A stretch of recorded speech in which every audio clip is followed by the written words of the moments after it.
آپ کو پتہ ہوگا کہ آپ علیہ الصلاۃ والسلام کی کتنی بیویاں تھیں، ہمارے نبی کی کتنی بیویاں تھیں؟ ہمارے نبی صلی اللہ علیہ وسلم، اس کے اوپر ہم بات کرتے ہیں کہ ان کی شادی کیسے ہوئی۔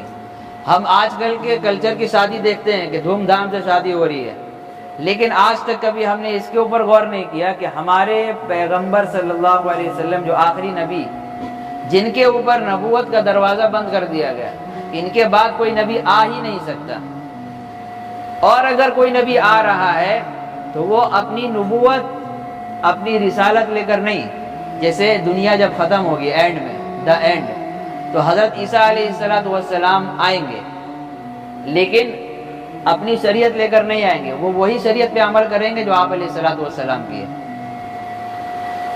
تو یہ چیز ہم آج کل بہت ساری شادیاں اٹینڈ بھی کر چکے ہیں، دیکھ چکے ہیں، اور شادیوں کے دعوتیں بھی اڑا چکے ہیں، لیکن آج تک ہمیں اس بارے میں کوئی بتانے والا نہیں ملا کہ آپ علیہ السلام کی پہلی شادی کیسے ہوئی اور کہاں پہ ہوئی اور کس کے ساتھ ہوئی اور کتنے عمر میں ہوئی۔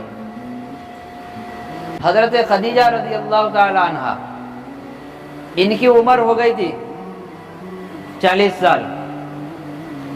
یہ بہت مالدار عورت تھی، اور ان کا بزنس جو چلتا تھا بہت زبردست قسم کا بزنس چلتا تھا، تجارت، سامان خریدنا اور بیچنا، کم دام میں خریدنا، زیادہ دام میں بیچنا، بزنس مین تھی یہ، بزنس مین وومن یہ۔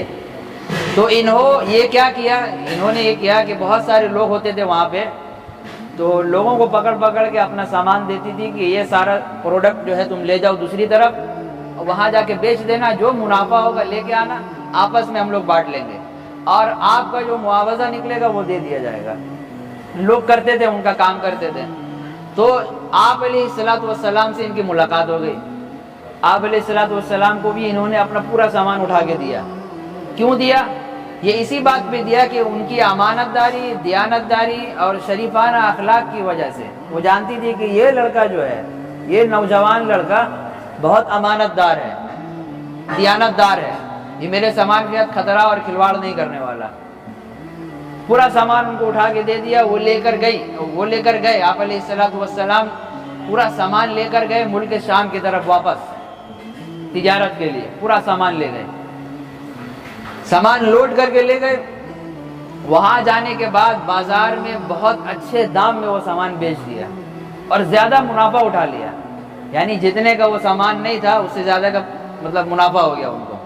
پھر ملک شام سے وہ واپس آئے، حضرت خدیجہ کے پاس آئے اور پورا پیسہ ان کے ہاتھ میں دے دیا۔ وہ دیکھ کر بہت خوش ہوئی کہ بہت اچھا ان کا انداز ہے، اور سامان بھی جو بیچا ہے دوسرے کے مقابلے میں زیادہ پیسہ لے کر آئے، زیادہ پیسہ لے کے آئے۔ تو انہوں نے دل میں ارادہ کر لیا کہ اب کسی اور سے نہیں، انہی سے میرا نکاح ہوگا، انہی سے میرا نکاح، کیونکہ بہت سارے مردوں سے وہ لین دین کر چکی تھی معاملات، کسی میں یہ اخلاق اور یہ کوالٹی انہوں کو نہیں ملی۔ آپ علیہ السلام کو اندر ان کو یہ صفت ملی کہ ہاں یہ ان سے ہونا چاہیے، جبکہ ان کی عمر تھی 40 سال اس وقت، 40 سال، یعنی اب بڑھاپے پہ قدم رکھنا ہے، 40 سال کے بعد بڑھاپا، 50 60۔ اب آپ علیہ السلام کی عمر ہو رہی ہے اس وقت 21 برس، 21 سال، ایک دم نوجوانی میں قدم رکھے ہوئے۔ نکاح کا پیغام بھیج دیا حضرت خدیجہ نے، اگر آپ اجازت دیں تو ہم آپ سے نکاح کر لیں۔ یہاں دیکھنا یہ ہے کہ خاتم الانبیاء صلی اللہ علیہ وسلم کا نکاح ہو رہا ہے، جو پوری دنیا کے نبی ہیں اور نبیوں کے بھی نبی ہیں، دوسرا نبی بھی اگر آئے تو ان کی قیادت میں وہ رہیں گے، ان سے افضل کوئی نہیں پوری دنیا میں، اور پہلا نکاح ہو رہا ہے وہ بھی کس عورت سے؟ 40 سال کی ایک بزرگ عورت سے، 40 سال کی ایک بزرگ عورت سے۔ اور کمال کی بات تو یہ ہے کہ یہ جو حضرت خدیجہ رضی اللہ تعالی عنہا تھی، یہ کنواری نہیں تھی، یہ کنواری نہیں تھی، پہلا نکاح ہو رہا ہے وہ بھی بغیر کنواری لڑکی سے، یعنی شادی شدہ تھی، اور 2 مرد کے نکاح میں پہلے رہ چکی تھی، 2 مرد کے نکاح میں پہلے رہ چکی تھی، اور ان کی اولاد بھی تھی۔ ان کے شوہر انتقال کر گئے، پہلے جس شوہر سے نکاح ہوا وہ فوت ہو گئے، دوسرے شوہر سے نکاح کیا وہ بھی فوت ہو گئے، ان کی اولاد بھی ہوئی، یہ سب دیکھنے کے باوجود آپ علیہ الصلوۃ والسلام نے ان کا نکاح کا بھیجا ہوا پیغام منظور کر لیا، ایکسیپٹ، کہ ہاں ٹھیک ہے۔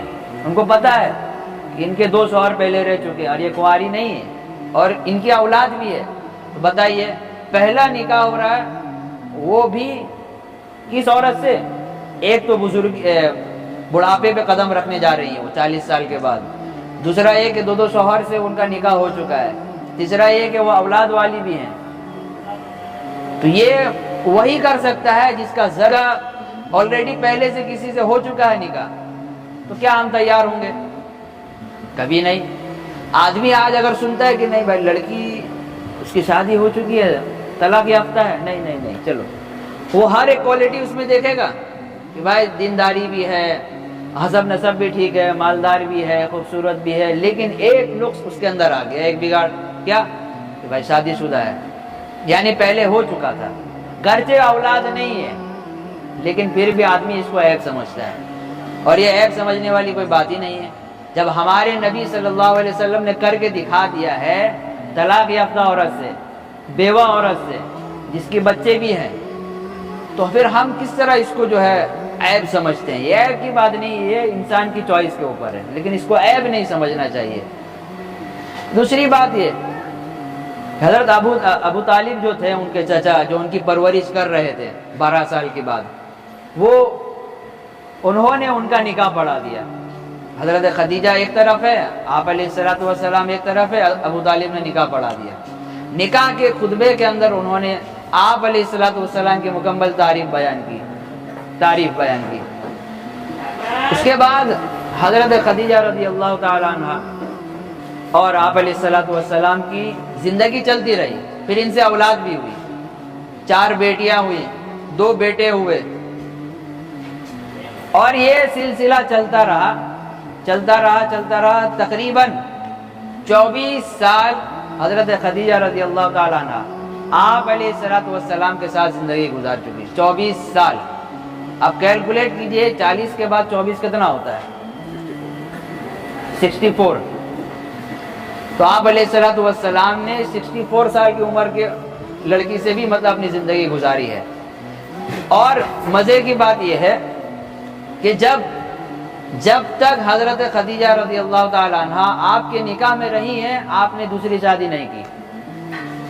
جب تک ایک لڑکی رہی ہے آپ کے نکاح میں، آپ نے دوسری شادی نہیں کی۔ اور ہم جو یہ سنتے ہیں کہ ان کی 11 بیویاں تھیں، 9 تھیں، 12 تھیں، 13 تھیں، یہ سب کب ہوا؟ جب حضرت خدیجہ وفات پا گئی، ان کا انتقال ہو گیا، اس کے بعد آپ علیہ الصلوۃ والسلام نے بیک ٹو بیک نکاح کرنا پھر شروع کیا، وہ بھی کسی مصلحت کی وجہ سے، نفسانی خواہشات کی وجہ سے نہیں کہ اب مجھے ضرورت ہے، کیونکہ اس وقت آپ علیہ الصلوۃ والسلام 50 سال کے ہو چکے تھے، آپ خود 50 سال کے ہو گئے۔ 50 سال کے انسان کو اب نکاح کی ضرورت رہتی ہے، اندازہ آپ لوگ لگا سکتے ہیں، کوئی ضرورت ہی نہیں تھی۔